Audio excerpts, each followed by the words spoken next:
반갑습니다. 김영희 전문가입니다. 참 생각했던 것보다 시장이 그렇게 만족스럽지가 않은 것 같아요. 오늘 이 시장 시작하기 이전에 엔비디아가 또 계속해서 좀 급등을 해줬고, 그 다음에 부채 한도가 그래도 어느 정도는 협상이 그래도 잘 될 것 같다, 디폴트는 없을 것 같다라는 이제 이러한 이야기들이 나왔음에도 불구하고 오늘 시장은 아직까지는 이 밝은 불을 비춰주지는 않고 있는 모습입니다. 물론 이번 주에 이 반도체가 상당히 좋은 모습을 보여주고 있죠. 저번 주 금요일부터 들어왔었던 수급들이 이번 주까지 그대로 이어지면서 반도체 쪽이 그래도 시장의 훈풍을 어느 정도는 이끌어 주려는 모습을 보여주고는 있습니다. 다만 아직까지는 이 시장의 악재에 조금 더 저는 민감한 시장이다라고 느껴지거든요. 제가 저번 주나 혹은 이제 저저번 주에 좀 말씀을 드릴 때 이 시장의 유동성이 상당히 좀 많이 약해져 있다라고 말씀을 드렸었죠. 시장의 유동성이 많이 약해져 있기 때문에 이 시장의 유동성이다라고 하는 것은 결국에는 돈, 수급, 힘이다라고 말씀을 드렸었고, 시장의 힘이 약해져 있다라고 하는 부분들은 결국에는 이 종목이 쭉쭉쭉 치고 나가는 데 있어서 상당히 제한되는 모습들을 많이 보여준다라고 생각을 해주시면 될 것 같아요. 그렇기 때문에 지금 현재 시장에서는 역시나 이 체력이 부족한 상황에서 굉장히 이 수급이 잘 들어와 있는 종목들을 선별적으로 잘 골라가야지 수익을 잘 챙겨갈 수 있다라는 부분을 이제 저번 시간에 많이 말씀을 드렸던 것 같은데, 이번 주 시장은 그러면은 이제 어떻게 좀 평가를 할 수가 있을 것인가? 전체적으로 종목들이 움직이기는 움직였는데 사실 우리가 생각했었던 대로만큼의 만족스러운 결과는 저는 보여주지는 않았다라고 생각을 하고 있거든요. 왜 그러냐라고 했을 때, 일단 이번 주 시장의 이 향방은 결국엔 저는 이렇게 표현을 할 수가 있을 것 같습니다. 반도체 vs 사료, 호재 vs 악재, 이렇게 저는 표현을 할 수가 있을 것 같거든요. 왜 이렇게 이제 표현을 할 수가 있냐라고 말씀을 드리면, 결국에는 이 반도체와 사료가 호재와 악재를 가장 대표하는 섹터라고 생각을 해주시면 될 것 같습니다. 반도체 같은 경우에는 이 계속해서 필라델피아 반도체 지수가 이제 급등을 해주고요. 그러면서 반도체 업황에 대한 회복 기대감이 상당히 잘 반영이 됐죠. 반도체 업황 회복에 대한 기대감과 그 다음에 AI의 발전으로 인해서 고성능 메모리 반도체에 대한 수요 증가, 이러한 것들이 기대감이 전체적으로 잘 반영이 되기 시작을 하면서, 그리고 DDR5 수요 교체 수요에 대한 이 증가 기대감들이 마찬가지로 잘 반영이 되면서 복합적으로 이 반도체 업황에 대한 이 회복 기대감을 상당히 끌어올렸다라고 볼 수가 있을 것 같습니다. 그러면서 엔비디아 같은 경우에는 주가가 어마무시한 폭으로 급등을 하고 있죠. 그러면서 지금 이제 이 반도체가 이 시장의 호재를 이끌었다라고 한다면, 반면에 이제 이번 주에 사료주 같은 경우에는 시장의 악재를 이끌었다라고 봐도 무방할 것 같아요. 이번 주에 시장의 악재가 무엇이 있었느냐라고 하면 역시나 부채 한도가 되겠죠. 부채 한도 협상이 미국에서 지금 계속해서 이제 골머리를 쏟고 있다가 아직까지는 지금 협상이 완료가 되지 않았죠. 그래서 이제 6월 초에 결과가 나올 것으로 이제 이야기가 되고 있는데, 디폴트는 되지 않을 것이다 라고 이야기는 나오고 있기는 하지만, 결국에는 지금 이제 이 부채 한도 협상까지 이 질질 끌고 가고 있는 이 상황 자체, 그리고 경기 침체에 대한 우려감들, 그리고 이제 미국 이 증권사들에서는 계속적으로 이제 이 경기 침체가 길어질 것 같으니까 투자 자산은 지금은 살짝 멀리해야 될 때다, 현금을 좀 어느 정도는 갖춰놔야 될 때다라고 이야기를 하고 있거든요. 지금 현재 이러한 이 시장 분위기가 결국에는 또 이제 악재로 작용을 하다 보니까, 제가 저번 주, 저저번 주에 항상 이제 강조를 드렸었던 부분이, 악재가 나올 때마다 시장은 결국에는 반응하는 종목들이 있었다. 뭐 예를 들면 오늘도 좀 반응이 나온 뭐 양지사라든지 이런 이제 품절주들처럼 지금 현재 이 시장의 악재를 이끄는 종목군들은 사료주다라고 봐야 될 것 같아요. 사료주들이 지금 결론적으로 굉장히 시장에 악재가 나올 때마다 이 시장이 떨어질 때 전체적으로 흐름을 이끌어가는 모습을 보여주고 있죠. 그러면서 이제 최근에 또 이제 흑해 협정에 대한 부분들이 긍정적으로 끝나는 듯 싶었지만, G7 정상회의가 이제 어느 정도 진행이 됐고, 그러면서 러시아와 중국을 상대로 공동 성명을 발표를 했죠. 그러면서 러시아가 결국에는 이제 이 흑해 협정이 이제 사실상 유명무실하게 됐다, 이러한 이야기들이 나오게 되면서 이 사료주들이 시장의 악재를 이번 주에는 완전히 좀 이끌었다라고 생각을 해주시면 될 것 같습니다. 그러면서 이번 주에 결국에는 시장의 분위기가 괜찮으면 반도체가 완전히 주도주의 성격으로 이끌어주면서 시장을 쭉쭉쭉 끌고 갔겠지만, 악재가 계속해서 나오다 보니까 계속해서 이제 이번 주에 호재와 악재가 싸우는 그림이 나타난 거죠. 그러면서 반도체와 사료주가 전체적으로 또 싸우는 그림이 나타난 거고요. 그렇기 때문에 아마 이번 주에 종목들을 골라가시는 데에 있어서 이제 우리가 반도체 쪽에 흔히 알고 있었던 종목들 있잖아요. 원래 이제 소부장 쪽에 상승이 나왔었던 뭐 이제 하나 마이크론이나 혹은 이제 뭐 주성 엔지니어링 같은 이러한 종목들을 보고 계셨던 분들이라면 이게 뭐지 싶으셨을 것 같고요. 그러면서 사료주들을 또 접근을 해볼까 했더니 마찬가지로 이 사료주들 같은 경우에도 굉장히 또 빠르게 움직였기 때문에 대응이 쉽지가 않았죠.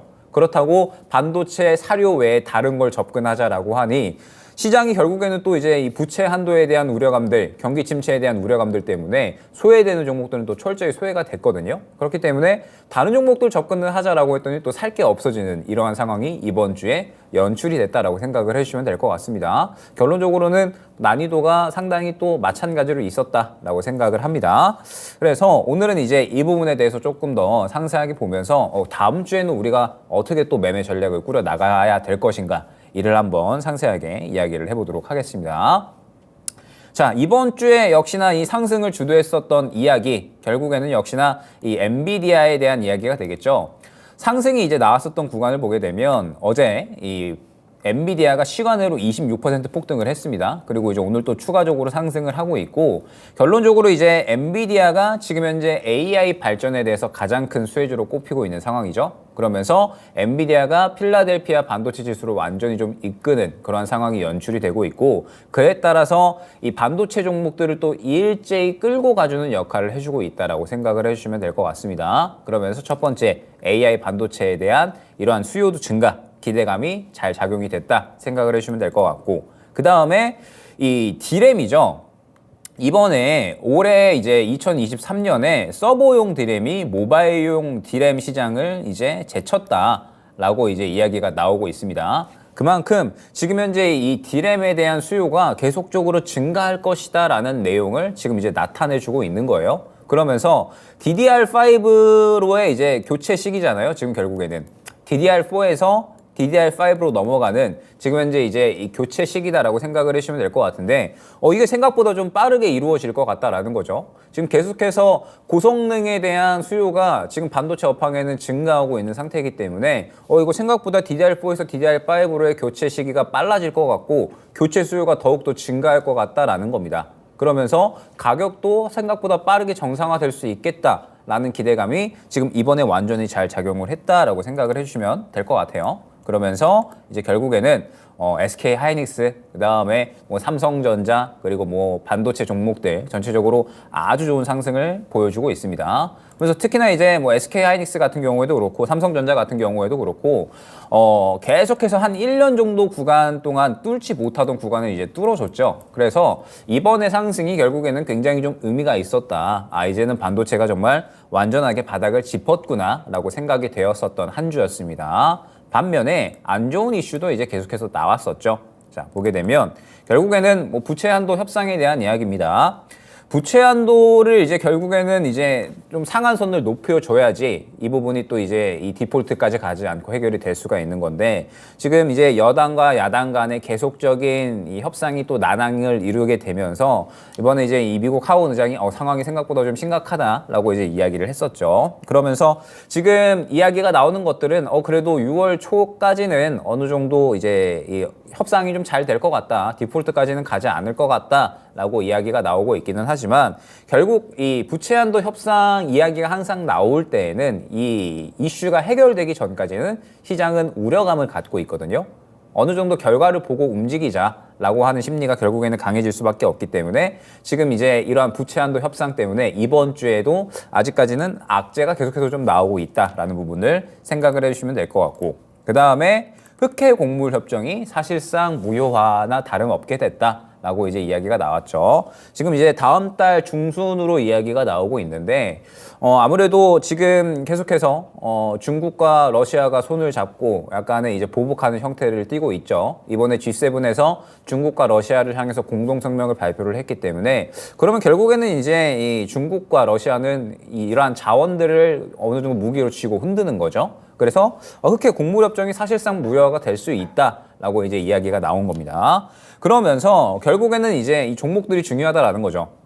종목들을 보게 되면 시장이 하락하게 되면서 제가 이제 뭐라고 말씀드렸죠? 사료주들이 시장의 악재를 이끄는 종목이었다라고 생각을 해주시면 된다 말씀을 드렸었는데, 저는 사실 이번 주에 곡물 관련주들을 굉장히 긍정적으로 봤습니다. 왜 긍정적으로 봤냐면 저는 이 구간을 보면서 이제 슬슬 곡물 관련주들이 끝났구나 라고 생각을 했어요. 왜냐하면 이제 불과 저번 주에 곡물 협정이 이제 연장이 됐잖아요. 그래서 이제 곡물 협정이 연장이 됐으니까 곡물 관련주들은 이제 끝났겠구나 라고 생각을 했는데 다시 한번 수급이 유입되더라라는 겁니다. 이번 주에.